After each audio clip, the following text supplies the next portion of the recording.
Well, the data that came out was after they had been saying all along that it did not appear to be more deadly. So that's where we got that information. But when the British investigators looked more closely at the death rate of a certain age group, they found that it was 1 per 1,000, we'll say, and then it went up to 1.3 per 1,000 in a certain group.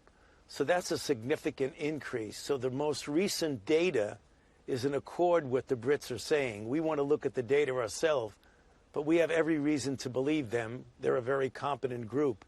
So we need to assume now that what has been circulating dominantly in the UK does have a certain degree of increase in what we call virulence, namely the power of the virus to cause more damage, including death. And that is projected to be the dominant strain here in the U.S. by March, according to the CDC. Your organization, the NIH, has just started testing to see if the existing vaccines prevent infection from some of these variants. What do we know about whether the vaccine works against B117 or B1351, which is coming out of South Africa?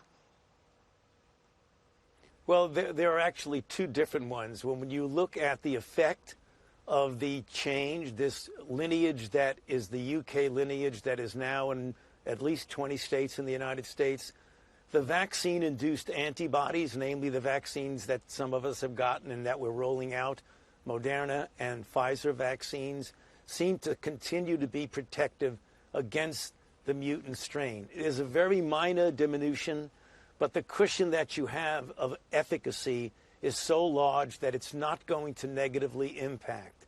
A little bit more concerning with the South African isolate, namely the mutant that is now prevalent in South Africa, particularly its negative impact on some of the monoclonal antibodies that have been given for treatment, that it can, in some respects, knocks out their efficacy. It looks like it does diminish more so the efficacy of the vaccine, but we're still within that cushion level of the vaccines being efficacious against these mutants. Having said that, Margaret, we'll look at this and follow this very, very carefully because these things do evolve. And what we will do and are doing already is making preparations for the possibility that down the pike, down the line, we may need to modify and upgrade the vaccines. We don't need to do that right now. The best way to prevent the further evolution of these mutants is to vaccinate as many people as possible with the vaccines that we have currently available to us. That's the best protection against this evolution.